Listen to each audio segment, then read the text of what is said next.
اور جیسے میں اندر کہا کہ میری وہ تمنا تھی ان سے ملوں، اور وہ آج پوری ہو گئی الحمدللہ. اللہ کا شکر ادا کرتا ہوں اس کی وجہ سے. ایک بار فون پہ بات ہوئی تھی چند ہفتے پہلے ان سے الحمدللہ. اور میں جانتا ہوں کہ جو بڑے عالم دین پاکستان کے ان میں سے ایک مولانا فضل الرحمان ہے ماشاءاللہ، اور ان سے ملاقات کی کافی تمنا تھی. اسی لیے میں نے کہا مستثنی صاحب سے کہ اگر میں کوئی ریلیجس شخص سے ملوں گا تو پہلے ان سے ملوں گا پاکستان میں. اور کچھ لوگ ملنے آئے تھے کل، میں انہیں پہلے ان سے ملوں گا باقی ملوں گا، تو ترتیب ہونا چاہیے. الحمدللہ جو ان کی خدمات ہے اللہ تعالیٰ تو انشاءاللہ قبول فرمائے. جیسے کہ جانتے ہوں کہ میرا جو میری اسپیشلٹی ہے وہ کمپیریٹیو ریلیجن، تقابلی ادیان. اور سیکنڈ ہے کہ جو لوگ اسلام کے خلاف یا اسلام کے خلاف جو تحریک ہے یا لکھتے ہیں یا تنقید کرتے ہیں، تو وہ میری اسپیشلٹی ہے کہ اس تنقید کا جواب دے. تو میں ایک الگ فیلڈ سے ہوں، اور یہ دعوتی میدان میں متاثر ہوا شیخ احمد دیدات سے. اور میری تمنا تھی اور میرے والدین کی تمنا بھی تھی کہ میں ڈاکٹر بنوں. اور اس وقت میرے نزدیک سب سے بہترین جو پیشہ ہے وہ ڈاکٹر کا ہے، جو انسانیت کی خدمت کر سکتا. جب میں شیخ احمد دیدات صاحب سے ملا، ان سے متاثر ہوا، پھر قرآن کا ترجمہ، قرآن کو اور ترجمے سے پڑھنے لگا، تو پتہ چلا کہ اللہ تعالیٰ فرماتے سورہ فصلت میں، سورہ نمبر 41 آیت نمبر 33 میں، وَمَنْ أَحْسَنُ قَوْلًا مِّمَّنْ دَعَا إِلَى اللَّهِ وَعَمِلَ صَالِحًا وَقَالَ إِنَّنِي مِنَ الْمُسْلِمِينَ. کون شخص بہتر ہے جو لوگوں کو بلاتا ہے، جو اللہ کی دعوت دیتا ہے اور کہتا ہے کہ میں مسلمان ہوں. تو اس سے ظاہر ہے کہ اللہ تعالیٰ کے نزدیک قرآن مجید میں سب سے بہترین پروفیشن، پیشہ ہے وہ داعی کا ہے. تو جب مجھے ایک اچھا پیشہ ملا جو ڈاکٹر سے بھی اچھا ہے، تو میں تبدیل ہوا doctor of a body to doctor of a soul. ایک طبیب سے جو بدن کا ڈاکٹر ہے، طبیب ہے، میں کنورٹ ہوا روح کے طبیب کے ساتھ. علم الابدان سے علم الادیان. الحمدللہ.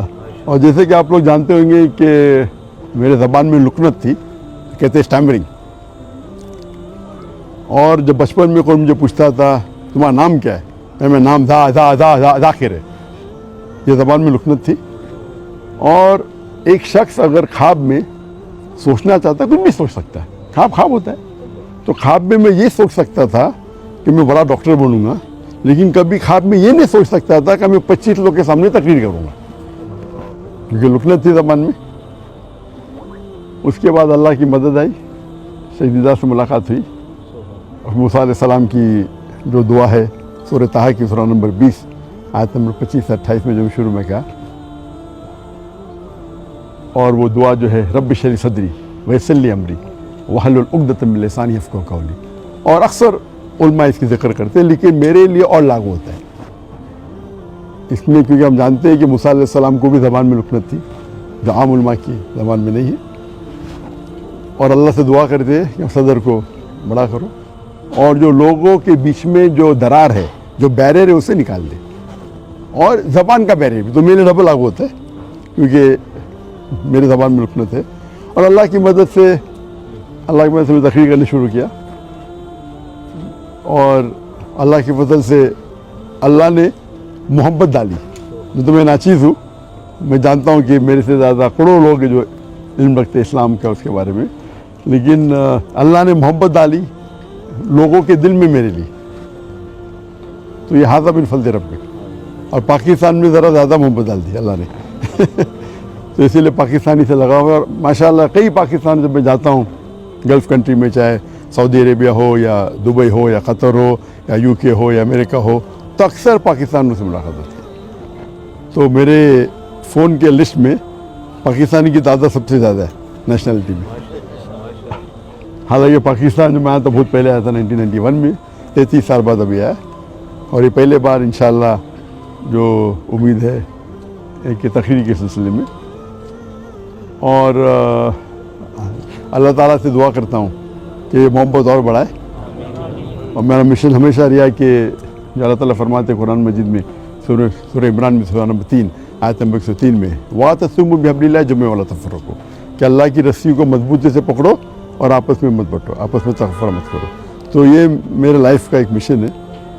اور جو قرآن کی جو اہم آیت ہے جو میرے لیے ماسٹر کی ہے, ماسٹر کی دعوتی میدان میں, وہ سورہ عمران سورہ نمبر 3 آیت نمبر 64 میں اللہ تعالیٰ فرماتے قُلْ يَا أَهْلَ الْكِتَابِ او اہل کتاب یہود و نصارہ تعالوا الی کلمۃ سواء بین بینکم, آؤ ہم اس بات کی طرف جو آپ اور ہمیں یکساں ہے.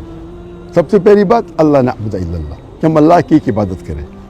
یہ آیت خصوصاً اہل کتاب کے لیے, لیکن عام طور پہ کوئی بھی غیر مسلم کے لیے استعمال کر سکتے ہیں, چاہے وہ ہندو ہو چاہے بدھ ہو, آپس میں یکسانیت کی بات کرے. سب سے پہلی بات ہے اللہ نعبد الا اللہ. میں ایک اسٹیپ فوردر لے کے جاتا ہوں, میں یہ مسلمانوں سے بھی کر سکتے. ہمارے جتنے مختلف مذاہب یا فرقے ہیں اس میں بھی تعالیٰ کلمۃ سواء بین بینکم. اور ہم جانتے ہیں کہ اکثر جتنے بھی مذہب ہے, اور میں چاروں ائمہ کی عزت کرتا ہوں, 90% سے 90% سے زیادہ, یا بول سکتے ہیں 95% ان میں یکسانیت ہے. لیکن اکثر مسلمان وہ 2% یا 4% یا 5% جو اختلاف ہے ان کے اندر الجھ جاتے, اور جو یکسانیت ہے اس کو چھوڑ دیتے. تو میرے ایک لائف کا یہ بھی مشن ہے کہ جتنے مسلمان دیگر مذاہب کے, دیگر غور و فکر کے, ان کے ساتھ رہے. اور اللہ تعالیٰ نے الحمدللہ, یہ اللہ تعالیٰ کی مدد ہے, من فضل رب, کیا میرے چاہنے والے ہر فرقے میں ماشاءاللہ جو شدت کے لوگ ہیں وہ شاید مجھ سے ناراض ہے. اللہ کی مدد ہے کہ اسی لیے اللہ تعالیٰ نے محبت ڈالی. اور آپ جانتے ہیں کہ جو صحابہ تھے, ہر صحابہ سمجھتے تھے کہ اللہ کے رسول ان سے سب سے زیادہ محبت کرتے.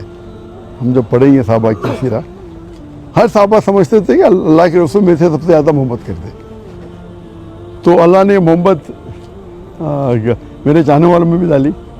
تو جہاں میں جاتا ہوں لوگ محبت سے ملتے. کچھ ہے جو لوگ تنقید کرتے, جس طریقے سے اللہ نے کہا کہ اللہ کے رسول کے لیے بھی, ہر اللہ کے رسول کے لیے ایک اینیمی, ایک دشمن ہمیشہ رہیں گا, قرآن کی آیت ہے. تو جو لوگ اللہ سے کام نکالتا ہے ان کو شہرت کے ساتھ ساتھ لوگ ان کے خلاف بھی ہوتے. تو یہ پارٹ اینڈ پارسل ہے, یہ دعوتی میدان کا ایک پارٹ اینڈ پارسل حصہ ہے.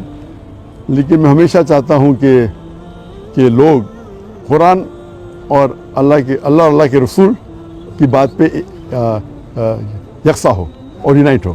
اس کے اوپر ایک میں نے تقریر کی تھی, دی یونٹی ان دا مسلم امہ, امت میں کیسا ایک یونٹی پیدا کرے. اور انشاءاللہ مجھے امید ہے کہ انشاءاللہ یہ پاکستان کا دورہ مفید ہوگا میرے لیے خصوصاً. اور اللہ سے دعا کرتا ہوں کہ جو بھی تھوڑی بہت میں تقریر کر لیتا ہوں اللہ اسے قبول فرمائے. اور چاہتا ہوں کہ آپ سب میرے لیے دعا کرے کہ اللہ تعالیٰ اس دنیا اور آخرت میں مجھے انشاءاللہ اس کا اجر دے. وآخر دعوانا الحمد للہ رب العالمین.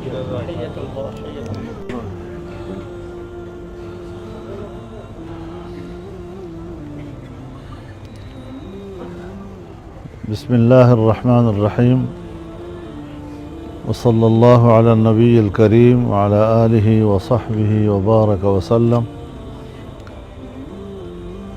ہمارے نہایت قابل احترام مہمان گرامی جناب ڈاکٹر ذاکر نائک صاحب اور ان کے ساتھ شریک وفد, میں دل کی گہرائیوں سے انہیں خوش آمدید کہتا ہوں.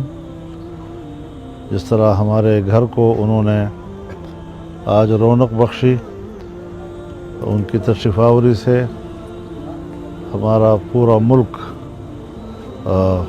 خوش قسمت ہے. اور پورے ملک میں ان کے لیے ایک استقبال ہے, ان کے لیے خوش آمدید ہے.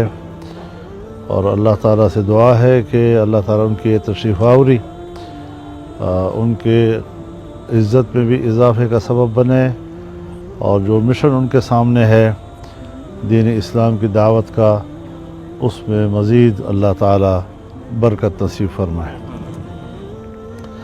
اس میں کوئی شک نہیں ہے کہ آج کے دور میں اسلام پر ہر طرف سے حملے ہو رہے ہیں اور طرح طرح کے سوالات لوگ اٹھا رہے ہیں، اور جس طریقے سے ڈاکٹر صاحب ان کے سوالات کا جواب دیتے ہیں، حوالہ جات کے ساتھ دیتے ہیں، نقلی جوابات بھی ہیں اور عقلی جوابات بھی ہیں، لاجک کے ساتھ بھی گفتگو کرتے ہیں، اور جس سے کہ یہ امت مسلمہ کی طرف سے ایک دفاع ہوتا ہے، دین اسلام کی طرف سے ایک دفاع ہوتا ہے، اور جس میں صرف مسلمانوں کو وحدت کی دعوت نہیں بلکہ غیر مسلموں کو بھی اسلام کی طرف دعوت دینے کا سبب بنتا ہے، اور بہت سی دنیا کے مسلمان وہ ان کی دعوت پر مسلمان بھی ہوئے ہیں، ایمان کے نور سے منور ہوئے ہیں،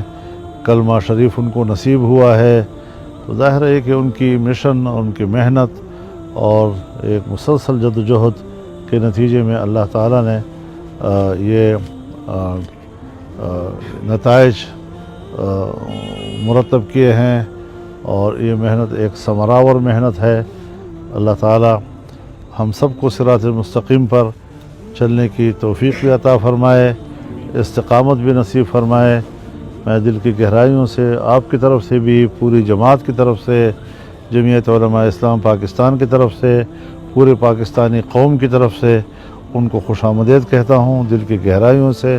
اور وہ یہاں پر مہمان نہیں ہیں، وہ یہاں میزبان ہیں، اور یہ ان کا اپنا گھر ہے، اور ایک اسلامی ماحول اور مسلمانوں کا ماحول ان کو نصیب ہے، تو یقیناً وہ پاکستان میں اپنی موجودگی کو انشاءاللہ سکون کا باعث سمجھیں گے، راحت کا باعث سمجھیں گے، اور اللہ کرے کہ ان کی پاکستان میں موجودگی مسلسل سکون، راحت اور اطمینان کا ذریعہ بنے۔